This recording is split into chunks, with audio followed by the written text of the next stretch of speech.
Hello बच्चों, podcast की series में आप सब लोगों का बहुत बहुत स्वागत है। आज का जो पॉडकास्ट है वो हमारे पास वंशागति यानी जेनेटिक्स वाले चैप्टर का है। तो आराम से अपने ईयरफोन्स को, ईयरपॉड्स को या हम ईयर प्लग्स को आप अपने कान में डाल दीजिए और मेरी बातें ध्यान से सुनिए। अब बच्चों, सबसे पहले वंशागति की बात करें तो इसमें हम मेंडल की वंशागति की बात करते हैं। तो वंशागति का अर्थ क्या है, हेरिडिटरी या जेनेटिक्स का मतलब ही क्या है? तो जेनेटिक्स जो है या आनुवांशिकी जो है, जेनेटिक्स का तात्पर्य होता है वंशागति और विविधता का अध्ययन। वंशागति का मतलब है जब लक्षण एक पीढ़ी से अगली पीढ़ी में स्थानांतरित होते हैं तो उसको वंशागति कहते हैं, और जब लक्षण एक पीढ़ी से अगली पीढ़ी में स्थानांतरित होते हैं तो जो विविधता या जो परिवर्तन उनमें देखा जाता है उसको हम विविधता या वेरिएशंस कहते हैं। अब लक्षण जो एक पीढ़ी से अगली पीढ़ी में स्थानांतरित होते हैं वो जीन्स के रूप में होते हैं, और जो विविधता या परिवर्तन आता है वो जीन विनिमय के कारण आता है या उत्परिवर्तन के कारण भी आ सकता है। अब सबसे पहले मेंडल की वंशागति की बात करते हैं। तो मेंडल की वंशागति में आपको पहली चीज ध्यान में रखनी है कि मेंडल ने अपने प्रयोग किस वर्ष में किए। तो 1856 से 1863 के मध्य, एनसीईआरटी की लाइन है, 1856 से 1863 के मध्य उन्होंने अपने प्रयोग किए। उन्होंने उद्यान मटर यानी पाइसम सटाइवम पे अपने प्रयोग किए, जिसका गुणसूत्र संख्या 2n = 14 है। पाइसम सटाइवम या उद्यान मटर पे प्रयोग करने के कारण ये थे कि वो आसानी से संवर्धित किया जा सकता था, वर्ष भर सीजनल नहीं था, पूरे वर्ष भर उसकी वृद्धि हो सकती थी। उसमें 7 विप्यारसी लक्षण पाए जाते थे और उसमें स्वपरागन और परपरागन दोनों के लक्षण पाए जाते थे। तो 7 लक्षणों का जो अध्ययन है वो मेंडल ने उद्यान मटर में किया था। लेकिन उसमें प्योर ब्रीडिंग वेराइटीज अगर पूछ ली जाए, शुद्ध ब्रीडिंग वेराइटीज पूछ ली जाए तो 14 थी, क्योंकि 7 लक्षण है, हर लक्षण के 2-2 रूप है और दोनों के शुद्ध अवस्थाएं की हम बात करें तो 14 प्योर ब्रीडिंग वेराइटीज पर प्रयोग किए। अब जब हम मेंडल की वंशागति की बात करते हैं बच्चों, तो मेंडल ने जीन को कारक कहा था, क्योंकि जीन शब्द तो जोहानसन ने बाद में दिया था, मेंडल ने जीन को कारक कहा था। यह कारक या जीन हमेशा जोड़े में पाई जाती है, और यही कारक का जो जोड़ा है, जो जीन का जोड़ा है, वही लक्षणों को नियंत्रित करता है। तो सबसे पहले हमारे पास एक जीन की वंशागति आती है। एक जीन की वंशागति का मतलब है कि मेंडल ने एक जीन एक पीढ़ी से अगली पीढ़ी कैसे स्थानांतरण दर्शाती है, उसके लिए मेंडल ने एक संकर संकरण या मोनोहाइब्रिड क्रॉस किया था। मोनोहाइब्रिड क्रॉस में मेंडल ने जो लक्षण लिया था वो तने की लंबाई ली थी, यानी स्टेम हाइट ली थी। उसमें बाद में मेंडल ने शुद्ध लंबे पादपों को जनक के रूप में लिया और दूसरे जनक शुद्ध बोने पादप लिए। तो शुद्ध लंबे पादपों का संकर शुद्ध बोने पादप से कराने पर F1 पीढ़ी में सभी लंबे पादप प्राप्त हुए, और इस F1 पीढ़ी में सभी लंबे पादप प्राप्त हुए वो संकरित थे यानी विषम युग्मजी थे। और उनका जब संकर कराया, स्वपरागन कराया F2 पीढ़ी प्राप्त करने के लिए, तो F2 पीढ़ी में दिखने में लक्षण प्रारूप में 3:1 का अनुपात आया, जिसमें 3 लंबे और 1 बोना था। और जब हम जीनी प्रारूप की बात करते हैं, संकरित और शुद्ध अवस्था की, तो जीनी प्रारूप अनुपात F2 पीढ़ी का 1:2:1 आया। तो मेंडल के एक संकर संकरण की F2 पीढ़ी का लक्षण प्रारूप अनुपात जो दिख रहा है वो 3:1 था, 3 लंबे 1 बोने, और जो जीनी प्रारूप अनुपात था वो 1:2:1, एक शुद्ध लंबे, 2 संकरित लंबे और 1 शुद्ध बोने थे। सबसे पहला नियम जो मेंडल ने संकर के आधार पर दिया वो प्रभाविता का नियम है, जिसे हम लॉ ऑफ डोमिनेंस कहते हैं। प्रभाविता के नियम के 3 बिंदु हैं जो एनसीईआरटी में दे रखे हैं। पहला यह है कि लक्षणों को नियंत्रित करने में कारक काम करते हैं, जिनको हम जीन्स कहते हैं। ये कारक हमेशा जोड़े में पाए जाते हैं, बिल्कुल सही बात है। और इन कारक के जो ये विप्यारसी रूप है इनको हम युग्म विकल्पी कहते हैं। और मेंडल के अनुसार जब विषम युग्मज अवस्था है, संकरित अवस्था में जो लक्षण अपने आप को प्रकट करता है उसे प्रभावी कहते हैं। मतलब F1 पीढ़ी में संकरित अवस्था में लंबे पादप आए, तो F1 पीढ़ी में लंबा जो है वो अपने आप को अभिव्यक्त कर रहा है, वो प्रभावी है। वो एक ऐसा जनक लक्षण है जो F1 पीढ़ी में अभिव्यक्त कर रहा है, इसलिए प्रभावी है। और वो संकरित अवस्था में भी अभिव्यक्त हो रहा है, इसलिए प्रभावी है। तो एक प्रभावी लक्षण जो होता है वो अपने आप को शुद्ध और संकरित दोनों अवस्थाओं में अभिव्यक्त करता है, जबकि एक अप्रभावी लक्षण जो होता है, जो बेचारा है, स्मॉल लेटर से डिनोट करते हैं, एक अप्रभावी लक्षण या अप्रभावी युग्म विकल्पी हमेशा अपने आप को शुद्ध अवस्था में ही अभिव्यक्त करती है। तो ये प्रभाविता का नियम था। फिर एनसीईआरटी कहती है प्रभाविता का तात्पर्य क्या है, एक्सप्लेनेशन ऑफ डोमिनेंस ये है। तो एक प्रभावी लक्षण अभिव्यक्त हो रहा है, इसका मतलब क्या है? तो प्रभावी युग्म विकल्पी है वो एक अरूपांतरित युग्म विकल्पी है। अरूपांतरित युग्म विकल्पी का मतलब है उसमें कोई परिवर्तन नहीं हुआ है, और वो युग्म विकल्पी एक क्रियाशील एंजाइम या प्रोटीन का निर्माण करती है। तो एक प्रभावी युग्म विकल्पी एक अरूपांतरित युग्म विकल्पी है जो एक क्रियाशील एंजाइम या प्रोटीन का निर्माण करता है, जो लक्षणों को अभिव्यक्त करता है। जबकि जो अप्रभावी युग्म विकल्पी है वो एक रूपांतरित युग्म विकल्पी है या उत्परिवर्तित युग्म विकल्पी है जो क्रियाशील एंजाइम नहीं बना पाती या कम मात्रा में क्रियाशील एंजाइम बनाती है, इसलिए पादप बोना रह जाता है। तो ये प्रभाविता का एक्सप्लेनेशन है। लेकिन प्रभाविता के विरुद्ध दो मुख्य अपवाद है जो एनसीईआरटी में दे रखे हैं। प्रभाविता के विरुद्ध पहला अपवाद जो होता है वो है अपूर्ण प्रभाविता और दूसरा अपवाद जो है वो सह प्रभाविता है। अपूर्ण प्रभाविता जो होती है वो मिराबिलिस जलापा में देखी जाती है, 4 o'clock पादप में, और एंथरियम मेजस यानी स्नैपड्रैगन पुष्प में देखी जाती है। अपूर्ण प्रभाविता में क्या होता है, जब शुद्ध लाल पुष्प को शुद्ध सफेद पुष्प से संकरित किया जाता है तो F1 पीढ़ी में न तो लाल आता है लक्षण न सफेद आता है, F1 में सभी पादप गुलाबी आते हैं। तो कोई जनक लक्षण F1 पीढ़ी में अभिव्यक्त नहीं होता है, और क्योंकि कोई जनक लक्षण F1 पीढ़ी में अभिव्यक्त नहीं होता है, ये अपूर्ण प्रभाविता है।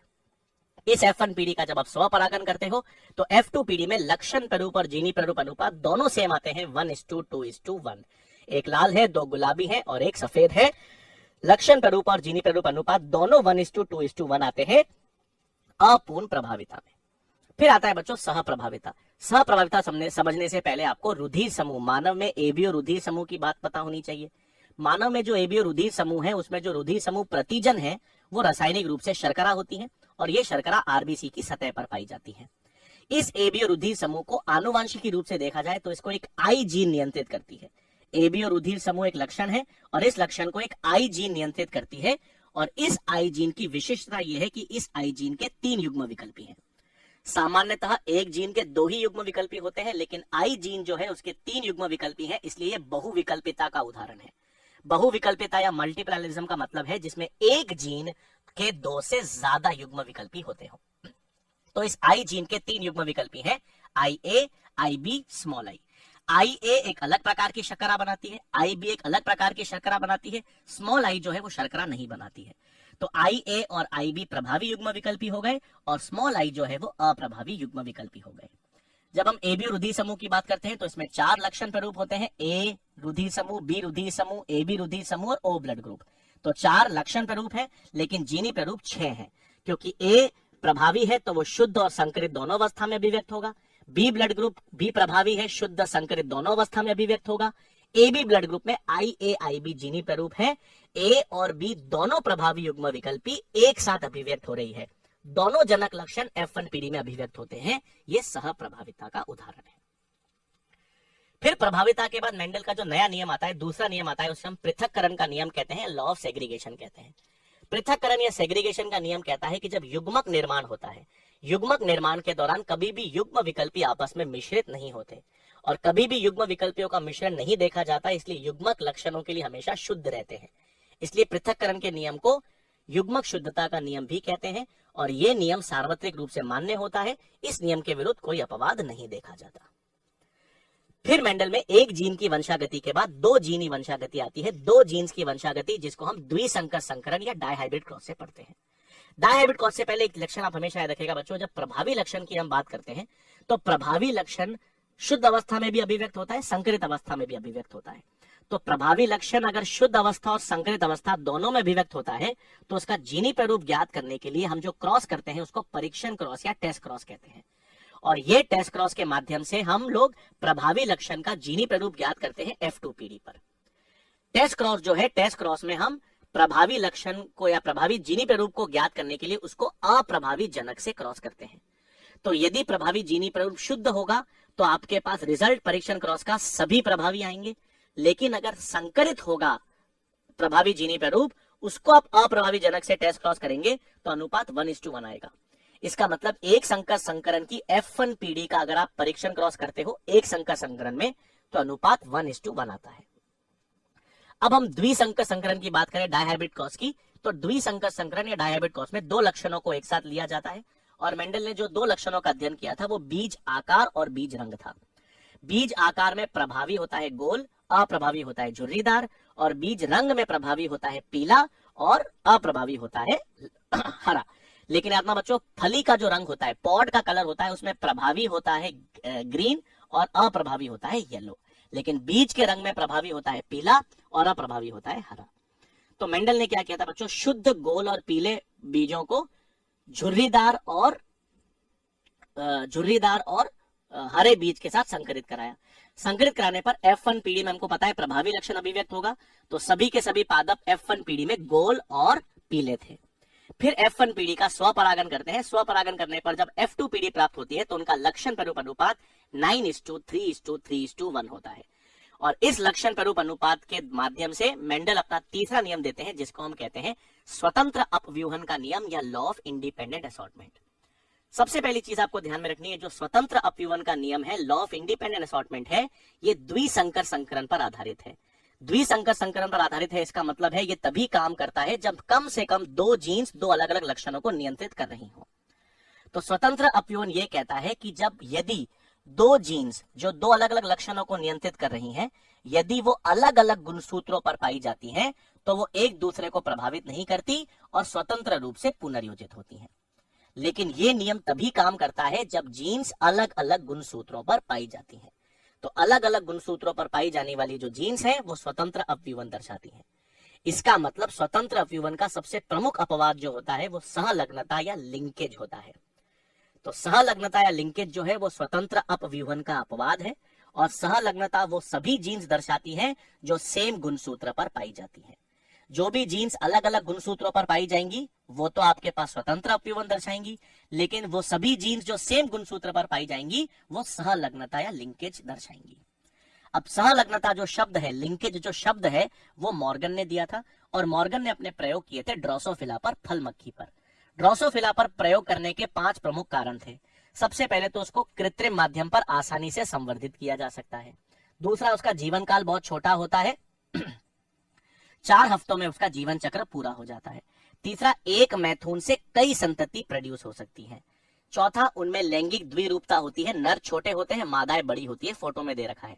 और उनमें जो आनुवांशिक लक्षण होते हैं उनको हम छोटे सिंपल सरल से माइक्रोस्कोप में अध्ययन कर सकते हैं। तो ये सभी कारण थे कि मॉर्गन ने ड्रोसोफिला पर अपने प्रयोग किए सहलग्नता पर।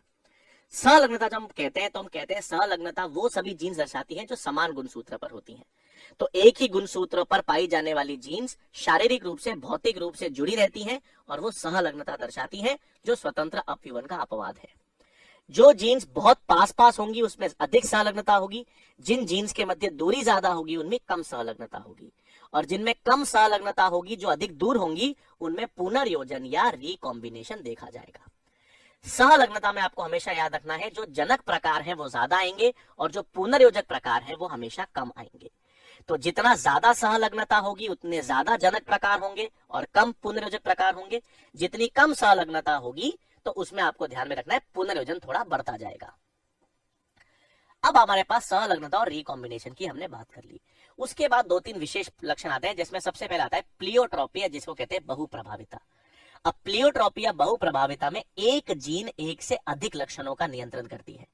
तो जब एक जीन एक से अधिक लक्षणों का नियंत्रण करती है तो उसको बहुप्रभाविता कहते हैं, या जिसे हम क्या कहते हैं प्लियोट्रोपी। इसका सबसे कॉमन उदाहरण एनसीईआरटी में दे रखा है वो फिनाइल कीटोन यूरिया दे रखा है। और उद्यान मटर में एक जीन होती है जो बीज आकार को और स्टार्च ग्रेन साइज को नियंत्रित करती है। तो जब एक जीन एक से अधिक लक्षणों को नियंत्रित करती है तो उसको प्लियोट्रोपी कहा जाता है।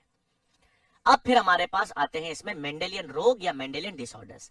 मेंडेलियन रोग का मतलब है, आपको हमेशा रहता है, वो सारे मेंडेलियन रोग कहलाते हैं जिनमें एक जीन में उत्परिवर्तन देखा जाता हो, एक जीन में उत्परिवर्तन देखा जाता हो, जो रोग वंशागति दर्शाते हो, एक पीढ़ी से अगली पीढ़ी में स्थानांतरित होते हो, और जो प्रभावी या अप्रभावी प्रवृत्ति दर्शाते हो, उन सभी को मेंडेलियन रोग कहते हैं। इसमें हम सबसे पहले लिंग सहलग्न रोग पढ़ते हैं, यानी सेक्स लिंक डिसऑर्डर्स पढ़ते हैं, और उसमें हम लोग एक्स सहलग्न अप्रभावी रोग पढ़ते हैं। एक्स सहलग्न अप्रभावी रोग का मतलब है उनकी जीन्स एक्स गुणसूत्र पर पाई जाती हैं और वो शुद्ध अवस्था में ही अभिव्यक्त होंगे क्योंकि अप्रभावी है। तो एक्स सहलग्न अप्रभावी रोग में हमारे पास हीमोफीलिया और वर्णांधता आता है। हीमोफीलिया जो होता है वो आपके पास एक रॉयल डिजीज भी कहते हैं, ब्लीडर्स डिजीज भी कहते हैं, क्योंकि उसमें रुधिर का थक्का नहीं बन पाता है, देरी से बनता है। और रुधिर का थक्का इसलिए नहीं बन पाता क्योंकि रुधिर स्कंदन कारक 8 जो है एंटी हीमोफिलिक ग्लोबुलिन, उसकी कमी हो जाती है। क्वीन विक्टोरिया जो थी हमारे पास, वो इसके लिए वाहक थी, इसलिए इसको शाही रोग भी कहते हैं। और खून का थक्का नहीं बनता, खून बहता रहता है, इसलिए इसको ब्लीडर्स डिजीज भी कहते हैं। वर्णांधता या कलर ब्लाइंडनेस भी एक एक्स सहलग्न अप्रभावी रोग होता है, और इसमें एक व्यक्ति जो रोगी व्यक्ति होता है वो लाल और हरे रंग के मध्य विभेदन नहीं कर पाता। क्योंकि ये सारी बीमारियां एक्स संलग्न होती है और अप्रभावी होती हैं, तो पुरुष हमेशा इसके लिए रोगी होते हैं, लेकिन महिलाएं सामान्यतः वाहक होती हैं। क्योंकि महिलाओं में एक एक्स गुणसूत्र प्रभावित भी हो जाए तो ऐसी महिलाएं रोगी नहीं होंगी, वाहक ही होंगी। नेक्स्ट आते हैं बच्चों, इसमें हमारे पास ऑटोजोमल रोग हैं, जिनकी जीन्स ऑटोजोम्स पर पाई जाती है, अलिंगी गुणसूत्र पर। ऑटोजोम्स रोगों की हम बात करें तो इसमें ऑटोजोमल अप्रभावी रोग भी होते हैं, ऑटोजोमल प्रभावी रोग भी होते हैं। ऑटोजोमल प्रभावी रोग का एक ही उदाहरण एनसीईआरटी में दे रखा है, मायोटोनिक डिस्ट्रोफी। लेकिन ऑटोजोमल अप्रभावी रोग में आपको 3 याद रखने हैं, दात्र कोशिका अरक्तता यानी सिकल सेल एनीमिया, थैलेसीमिया और फिनाइल कीटोन्यूरिया। ये तीनों ऑटोजोमल अप्रभावी रोग होते हैं। सबसे पहले आता है सिकल सेल एनीमिया। ये एक ऐसा ऑटोजोमल अप्रभावी रोग है जिसमें आरबीसीज जो हैं उनका आकार बायकॉन्केव से हंसी आकार का हो जाता है। हंसी आकार का इसलिए हो जाता है क्योंकि इसमें हीमोग्लोबिन की बीटा श्रृंखला परिवर्तित हो जाती है। सामान्य हीमोग्लोबिन की बीटा श्रृंखला के छठे स्थल पर ग्लूटामेट पाया जाता है, लेकिन एक बिंदु उत्परिवर्तन के कारण, पॉइंट म्यूटेशन के कारण ग्लूटामेट के स्थान पर वलीन अमीनो अम्ल आ जाता है, और वलीन अमीनो अम्ल आ जाता है तो ऐसा हीमोग्लोबिन कम ऑक्सीजन तनाव पर बहुलीकरण दर्शाता है और आरबीसीज हंसिया आकार के हो जाते हैं। तो ये सिकल सेल एनीमिया में बिंदु उत्परिवर्तन या पॉइंट म्यूटेशन का कारण है, जिसमें डीएनए का क्रम सीटीसी से सीएसी हो जाता है, तो जीएजी का जो कोडॉन है वो जीयूजी में बदल जाता है, जो वेलिन को कोड करता है। नेक्स्ट आता है थैलेसीमिया। थैलेसीमिया एक मात्रात्मक वंशागति रोग है। मात्रात्मक का मतलब है इसमें हीमोग्लोबिन की श्रृंखलाएं कम या ज्यादा बनती हैं। मतलब जो ग्लोबिन श्रृंखलाएं हैं अल्फा और बीटा, या तो उनकी मात्रा बढ़ जाती है या उनकी मात्रा कम हो जाती है। किस केस में? थैलेसीमिया के केस में। अल्फा थैलेसीमिया में अल्फा श्रृंखलाएं कम होती हैं, बीटा थैलेसीमिया में बीटा श्रृंखलाएं कम हो जाती हैं। यह मात्रात्मक रोग है और इसमें फ्रेम शिफ्ट म्यूटेशन या वाचन प्रधार उत्परिवर्तन देखा जाता है। तीसरा रोग होता है फिनाइल कीटोन्यूरिया। फिनाइल कीटोन्यूरिया एक ऑटोजोमल अप्रभावी रोग है जिसमें फिनाइल एलेनिन से टायरोसिन बनाने वाली जो एंजाइम होती है, फिनाइल एलेनिन हाइड्रोक्सिलेज, उसकी कमी हो जाती है। उस एंजाइम की कमी हो जाने के कारण अब जो फिनाइल एलेनिन है वो फिनाइल पाइरुवेट में परिवर्तित होता है। ये फिनाइल पाइरुवेट मस्तिष्क में जाकर एकत्रित होकर मानसिक दुर्बलता काज करता है और मूत्र में भी इसका उत्सर्जन देखा जाता है। तो ये फिनाइल कीटोन्यूरिया है जिसमें फिनाइल एलेनिन हाइड्रोक्सिलेज एंजाइम की कमी हो जाती है। अब ये जितने भी मेंडेलियन रोग हमने देखे, एक्स संलग्न अप्रभावी रोग देखे, ऑटोजोमल अप्रभावी प्रभावी रोग देखे, इन सबको अगर हम एक वंशावली में स्टडी करना चाहते हैं, एक पीढ़ी में या फैमिली हिस्ट्री में स्टडी करना चाहते हैं, तो वंशावली विश्लेषण होता है, पेडिग्री एनालिसिस होती है। पेडिग्री एनालिसिस में आपको ध्यान रखना है बच्चों, जो स्क्वायर होता है वो पुरुष को दर्शाता है, जो गोले होते हैं राउंड वो महिलाओं को दर्शाते हैं, हॉरिजॉन्टल लाइन होती है वो मैरिज या मीटिंग होती है, लेकिन 2 हॉरिजॉन्टल लाइंस हो तो वो निकट संबंधित रिलेटिव्स के मध्य मैरिज दर्शाती है, कंसेंजीनियस मैरिज। अगर रोम्बस आकार है इसका मतलब लिंग ज्ञात नहीं है। अब वंशावली के द्वारा मेंडेलियन रोगों की जांच कर सकते हो, प्रभावी रोग पता कर सकते हो, अप्रभावी रोग पता कर सकते हो, ऑटोजोमल पता कर सकते हो और लिंग संलग्न रोग भी पता कर सकते हो। फिर हमारे पास आता है बच्चों गैर मेंडेलियन रोग। गैर मेंडेलियन रोग में बेसिकली मतलब है गुणसूत्रीय विकारों की हम बात कर रहे हैं। गुणसूत्रीय विकारों की बात कर रहे हैं, इसका मतलब ये ऐसे रोग हैं जिनमें गुणसूत्रों की संख्या में परिवर्तन आ जाता है। तो गुणसूत्रीय विकार 2 प्रकार के होते हैं, या तो हम बहुगुणिता कहते हैं जिसमें गुणसूत्र के जोड़े बढ़ जाते हैं, 2n से 3n 4n 5n बहुगुणिता आती है, या असगुणिता या एन्यूप्लॉइडी आती है। बहुगुणिता या पॉलीप्लॉइडी का कारण होता है कि जब कोशिका में केंद्रक विभाजन तो हो जाता है, लेकिन केंद्रक विभाजन के पश्चात कोशिका द्रव्य विभाजन नहीं हो पाता, तो बहुगुणिता आती है, पॉलीप्लॉइडी आती है। लेकिन एन्यूप्लॉइडी या असगुणिता तब आती है जब आपके पास समजात गुणसूत्रों का पृथक्करण नहीं हो पाता। जब समजात गुणसूत्रों का पृथक्करण नहीं हो पाता तो असगुणिता या एन्यूप्लॉइडी आती है, जिसमें अगर 2n-1 एक गुणसूत्र की कमी होती है तो उसको मोनोसोमी कहते हैं। 2n+1 एक अतिरिक्त गुणसूत्र आ जाता है तो ट्राइसोमी होती है। 2 गुणसूत्र कम हो जाते हैं 2n-2 तो नलीसोमी, और 2n+2 टेट्रासोमी होते हैं। इसमें हमारे पास मोनोसोमी का एक उदाहरण एनसीईआरटी में 2n-1 मोनोसोमी का उदाहरण होता है टर्नर सिंड्रोम। टर्नर सिंड्रोम महिलाओं को प्रभावित करता है और इनमें एक एक्स गुणसूत्र कम हो जाता है। तो 44 ऑटोसोम्स होते हैं प्लस X0। X0 का मतलब है महिलाओं में एक एक्स गुणसूत्र कम हो जाता है। इस कारण महिलाएं बांझ हो जाती हैं, अल्प विकसित अंडाशय होते हैं और लैंगिक लक्षण कम विकसित हो जाते हैं। ट्राइसोमी के 2 उदाहरण एनसीईआरटी में दे रखे हैं, एक क्लाइनफेल्टर सिंड्रोम है और एक हमारे पास डाउन सिंड्रोम है। क्लाइनफेल्टर सिंड्रोम भी ट्राइसोमी का उदाहरण है। इसमें एक अतिरिक्त एक्स गुणसूत्र आ जाता है और यह पुरुषों को प्रभावित करता है। तो पुरुषों का जीनी प्रारूप 44 ऑटोसोम्स होते हैं प्लस XXY आ जाता है, एक अतिरिक्त X गुणसूत्र। अतिरिक्त X गुणसूत्र के कारण ऐसे पुरुष बांझ होते हैं, स्टेराइल होते हैं, और बांझ या स्टेराइल तो होते हैं, और उसमें आपको ध्यान में रखना है गायनेकोमास्टिया होता है। मतलब पुरुषों में जब महिला लैंगिक लक्षण या स्तनों का विकास हो जाता है तो उसको गायनेकोमास्टिया कहते हैं, जो क्लाइनफेल्टर सिंड्रोम का लक्षण है। उसके बाद आता है डाउन सिंड्रोम। डाउन सिंड्रोम जो होता है उसमें 21वें ऑटोसोम की अतिरिक्त कॉपी आ जाती है, महिलाएं पुरुष दोनों को प्रभावित कर सकता है। इसके कई सारे लक्षण है, इसमें कद छोटा रहता है, चपटा और गोल सिर रहता है, मुंह आंशिक रूप से खुला रहता है, जीभ बाहर की ओर निकली हुई रहती है, हथेली चौड़ी होती है, हथेली पे पाम क्रीज मिलती है, जन्मजात हृदय संबंधित रोग होते हैं, और शारीरिक, मानसिक और मनोवैज्ञानिक विकार देखे जाते हैं। ये सारे के सारे रोग, ये सारे के सारे सिम्टम्स या लक्षण डाउन सिंड्रोम के हैं। उसके बाद इसमें बच्चों एक लिंग निर्धारण की तकनीक भी आती है, सेक्स डिटर्मिनेशन। तो सेक्स डिटर्मिनेशन में आपको ध्यान में रखना है कि जो भी गुणसूत्र लिंग निर्धारण में काम करते हैं उनको लैंगिक गुणसूत्र कहते हैं, और बाकी गुणसूत्र को अलिंगिक गुणसूत्र या ऑटोसोम्स कहते हैं। इसमें हैंकिंग नामक के वैज्ञानिक थे, उन्होंने 1891 में एक्स गुणसूत्र की खोज की थी। अब लिंग निर्धारण के अलग अलग प्रकार हैं और उनके अलग अलग उदाहरण हैं। सबसे पहला जो लिंग निर्धारण प्रकार आता है उसमें XXXY आता है। XX महिलाएं होती हैं, XY पुरुष होते हैं, यानी पुरुष जो है वो XY होने के कारण अलग अलग प्रकार के युग्मक बनाएंगे। उनके युग्मक में X भी आ सकता है, Y भी आ सकता है। पुरुष विषम युग्मी है। महिलाएं XX होती हैं, यानी सम युग्मी है, हमेशा एक ही प्रकार का युग्मक में X ही देंगी। तो जो विषम युग्मजी पुरुष है या विषम युग्मजी नर है वही लिंग निर्धारण में काम करते हैं। XXXY लिंग निर्धारण में हमारे पास मानव उदाहरण आता है और ड्रोसोफिला उदाहरण आता है। फिर दूसरे प्रकार का लिंग निर्धारण होता है बच्चों ZZZW। ZZZW में उल्टा हो जाता है। इसका मतलब है यहाँ पे नर जो है वो ZZ समयुग्मी हो जाते हैं और मादाएं जो हैं ZW वो विषम युग्मी हो जाती हैं। तो ZW मादाएं होती हैं, विषम युग्मी होती हैं और वो लिंग निर्धारण में काम करती हैं। इस प्रकार का लिंग निर्धारण आपके पास पक्षियों में देखा जाता है, सरीसृप में देखा जाता है।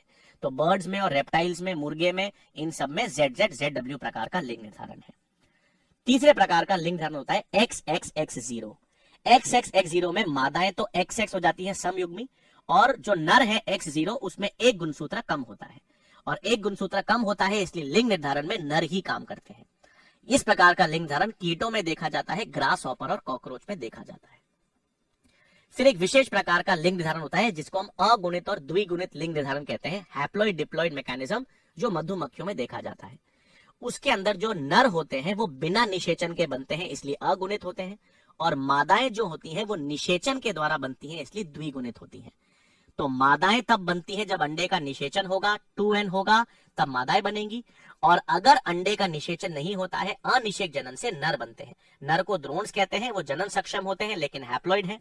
मादाएं दो प्रकार की होती हैं, एक श्रमिक या वर्कर्स होती हैं जो बांझ होती हैं, लेकिन क्वीन भी होती है जो जनन सक्षम होती है, 2n। इसमें जो 2n है उसमें 32 गुणसूत्र पाए जाते हैं, n अगुणित है नर, उनमें 16 गुणसूत्र पाए जाते हैं। उसके बाद बच्चों यहां पर आता है बहुजीनी वंशागति या पॉलीजेनिक इनहेरिटेंस। बहुजनी वंशागति एक मात्रात्मक वंशागति का उदाहरण है जिसमें एक से अधिक जीन्स एक लक्षण को नियंत्रित करती हैं। तो जब एक से अधिक जीन्स एक ही लक्षण को नियंत्रित करती हैं तो उसको हम बहुजीनी वंशागति कहते हैं।